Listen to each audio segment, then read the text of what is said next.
ia falar Scrivener, né? Eu vou falar finalmente sobre o Zotero, como que eu uso ele no meu trabalho e, bem, e algumas sugestões de como é que você pode usar, né?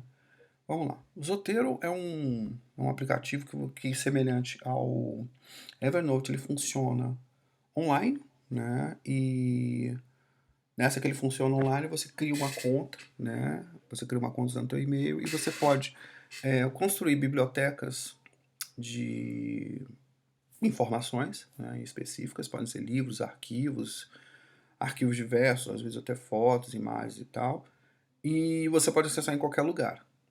Isso é particularmente útil, por exemplo, quando você está, assim como o Evernote, quando você está fotografando coisas, né? O Evernote ele pega coisas na web, né? Então, esse aqui, por exemplo, quando você está digitalizando o source, é muito interessante você já fazer o upload do que você quer. Só que, quando você está no field, tipo agora, tem uns colegas meus agora aqui da UT que eles estão fazendo pesquisa. Eles simplesmente, cara, o cara está passando um ano fora só para pesquisar. Então ele vai pegar absolutamente tudo, ele não vai pegar os 20 ou 15% que ele realmente vai usar, ele vai pegar absolutamente tudo de fonte que ele vai encontrar pela frente. E aí quando você chega aqui, você tem um ano para trabalhar o seu texto, você tem que ser bastante eficaz e prático na escolha e no uso dessas fontes, porque senão você vai estar enrolado. Então, no meu caso, o que aconteceu? Eu comecei a usar o Zotero na primeira vez, não gostei muito, não vi muita utilidade. Quando eu comecei a ler muitos livros, que foi o caso do meu Comprehensive Exams aqui, eu tive de ler, sei lá, cento e tantos livros, eu tive de procurar uma forma mais ou menos razoável de guardar os livros, porque não tem como. Você passa um ano, no caso do Comps aqui, você passa um ano lendo livros a rodo. Você tem que fazer uma série de notas para um exame que você não sabe exatamente como é que vai ser.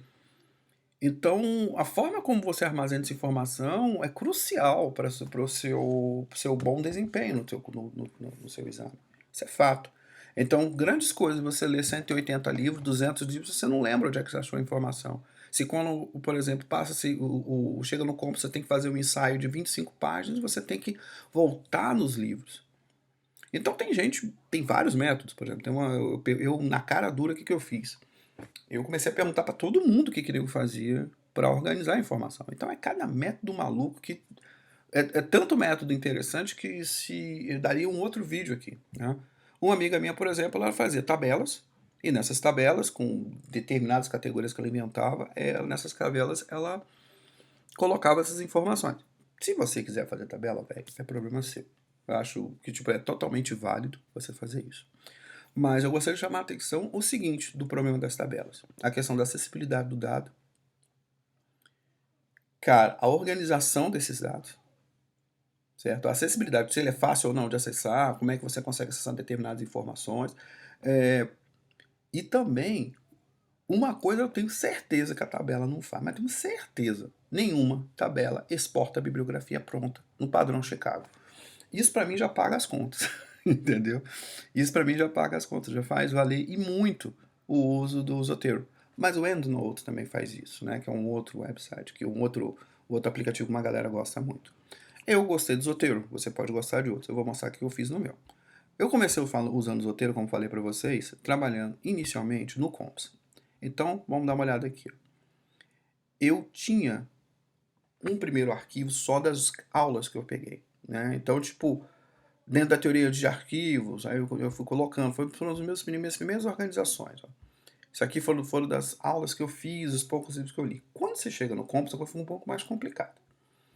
O Comps, ele foi mais de 150 livros. Né? Então, eu tinha 3 áreas, que era Brasil, Cold War e Modern Latin America, e para cada uma delas eu fui fazendo subdivisões. Como a minha dissertação, no momento, o plano da minha dissertação era lidar com categoria de mulher, feminismo e transitional justice, eu já fui separando os livros que eu ia lendo nesse sentido. Mas o meu trabalho maior é sobre Brasília, movimentos sociais e ditadura. Então você tem Brasília Social Movements, os livros de Brasília Social Movement, Dictatorship, Mulher e Feminismo.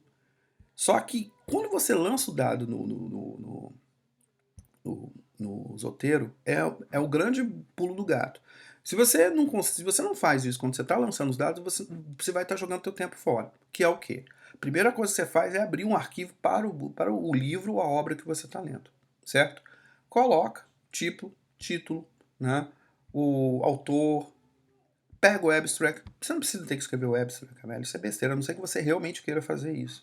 Se você quiser fazer o seu próprio abstract, vai com fé. Eu, por exemplo, eu pego o abstract do que eu acho, um abstract que eu acho mais ou menos razoável, que dá uma geral no livro que eu já li, porque depois que você lê o livro, você vê se o abstract tem a ver ou não. Colo, simplesmente para ter uma referência do livro, coloco place, publisher, ano e tal. Quando você faz isso, você automaticamente já está criando os dados para a sua futura bibliografia. Mas, ainda assim, tem as notas. Vamos lá. E aí você faz as notas do livro. Olha lá, pá. Você pode editar suas notas bonitinho e tal, não sei o que, não sei o que. Olha lá. Essas notas são fundamentais, porque elas podem ser também exportadas. Pode ser a sua book review, por exemplo. Né? E vai estar sempre ali. E você pode criar novas notas, sacou? Então isso é muito interessante. Você pode sempre criar uma nota a mais de uma segunda, uma terceira leitura, de uma nova percepção que você teve daquele autor. Uma outra coisa que ele tem à semelhança do Evernote são as chamadas tags, né? As tags são muito importantes para você localizar os livros, né, e as obras que você eventualmente leu. Mas veja bem, você não localiza só pela tag. Se você coloca uma palavra qualquer dentro, ele vai procurar. Vamos jogar aqui, digamos, mulher. Todas as referências que a gente tem de mulher aqui vão aparecer, né, no título, entendeu? Então todas elas aqui, ó. Independente, veja bem, independente se eu coloquei a tag ou não, tá? Independente se eu coloquei a tag ou não, certo? Se você coloca a tag, fica mais fácil de você encontrar, né? Vamos dar uma olhada aqui depois do meu Compass. Depois do meu Compass eu começo a fazer minha dissertação, começo a trabalhar na pesquisa. Aí eu já separei 3 grandes blocos. Primary Sources, Secondary Sources, texto de apoio e leis. E dentro de cada um deles eu já coloquei elementos de capítulos, ou elementos que vão ser desenvolvidos dentro. No caso, ativismo negro, e dentro do ativismo negro, o que já foi lido, e dos fundos, Arquivo Nacional, Fundo SSP. Porque ainda tem essa onda. O Zotero, você pode também colocar documentos digitais. Isso pra gente não tem preço. Porque você tem, digamos, 20, 30, 40, 50, 80, milhares de páginas, mas você não vai usar todas. Então, você já exporta esses arquivos para dentro do Zotero e dentro dos capítulos ou dos temas que você eventualmente vai trabalhar. E, de certo modo, você também deve considerar que quando você faz a análise de a leitura inicial que seja desse documento, você também já está escrevendo um pedaço da sua dissertação. Entende? Então, tipo, claro, nem todos os textos você vai escrever isso, não, nem todos. Mas você vai, em alguns textos, se empolgar um pouco mais, colocar mais informações e tal. E aí, uma vez que a sua dissertação está pronta, o que, que você faz? Vamos supor que você vai fazer, ó, pô, fechou a dissertação, acabou a dissertação, então vamos pegar aqui secondary sources. Acabou a sua dissertação, você exporta. Você pode criar uma bibliografia direto da coleção, né? Ou fazer simplesmente um report. Ah, mas o que, que você está lendo? Não, ele já está pronto. Você tem que fazer às vezes o professor pede para você relatórios do que você leu. Ele já faz o relatório. Tipo assim, quer ver? Ó, aqui, ó. De todos os livros que estão nesse setor aqui, ó. Olha lá. Cada um dos livros com o título bonitinho, tudo bonitinho, lá, lá, lá. Observa lá, tá tudo organizadinho. Então, o grande lance aqui, eu sou músico, né? Então, quando a gente como músico, a gente tem aquela onda da pré-produção, antes de gravar. Então, o Zotero tem essa sacada também da pré-produção. Quando você vai colocar os dados, você tem que ter esse mínimo, que eu considero realmente um mínimo de organização, porque não existe um cara que está fazendo doutorado, pô, pelo amor de Deus, o cara na graduação já faz isso. Ele pega a fonte e ele coloca dados básicos, autor, título, essa coisa toda. Então, se você fizer isso você vai ganhar um tempo absurdo na hora de exportar essas informações. E se não bastasse exportar os relatórios, ele cria a bibliografia para você. Olha lá, ele cria. E do formato que você quiser, né? Formato que você quiser. Claro que aqui não tem a BNT, né? Mas bem que poderia, né?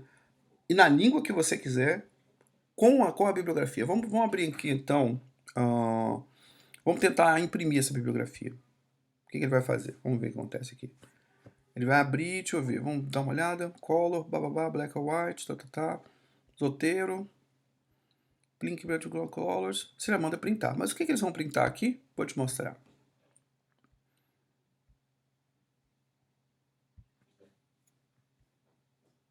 Vamos abrir esse RTF, vamos ver aqui.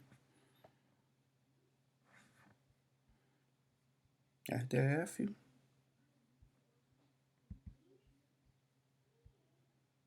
Abriu. Vamos ver o que temos aqui.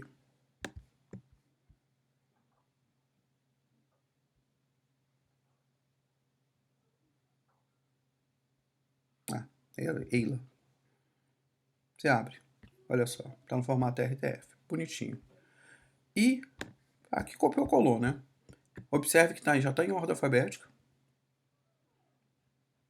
Note, aqui ó, ele já vem em ordem alfabética. Tudo bonitinho. Isso, cara, eu vou te falar. Eu não sei o que vocês fizeram no mestrado de vocês, mas eu devo ter passado um mês e meio organizando bibliografias. E essa função do Zotero, essas funções, na verdade, do Zotero são muito interessantes pra gente. Então, só que você tem que começar uma hora, que eu tava falando com esse meu amigo lá da Califórnia, tipo, você tem que começar a trabalhar com a ferramenta e ver se essa ferramenta tá adequada às suas necessidades. Entendeu? Ah, e mais uma última advertência. Cuidado com a edição do Zotero online. Sempre que possível, faça a edição no seu computador, tá? Porque quando você faz a edição ou num computador confiável, você está sempre fazendo, ele está sempre sincronizando com seus dados online. Mas o editor de texto dele não é tão bom. É uma coisa que você pode resolver facilmente, simplesmente escrevendo tudo num documento de Word à parte e copiando e colando depois nas notas, certo? Ou simplesmente você também pode simplesmente anexar essa nota como um documento dentro do livro que você estava usando. Por exemplo, você tem Liberation Theology, você simplesmente pega o arquivo de Word, puxa ele para cá e coloca ele aqui. Então, tipo, mesmo essa função das notas é uma coisa que você pode contornar. E, insisto, o mais interessante é que uma vez que você faz e tem esse mínimo de pré-produção, vamos chamar assim, você tem uma biblioteca já bastante arrumada. E veja bem, a minha é bastante bagunçada, porque eu vou mudando as categorias, né? E o grande lance é que você, na tua dissertação, você vai mudar. Nós sabemos disso. Você começa a trabalhar com uma ideia e, bem, e você começa a trabalhar com uma ideia e às vezes você não muda a ideia do meio do caminho. Gente, tem que ir lá, que o meu filho está me chamando aqui. Daqui a pouco eu vou falar brevemente sobre o Wunderlist, tá? Um abraço.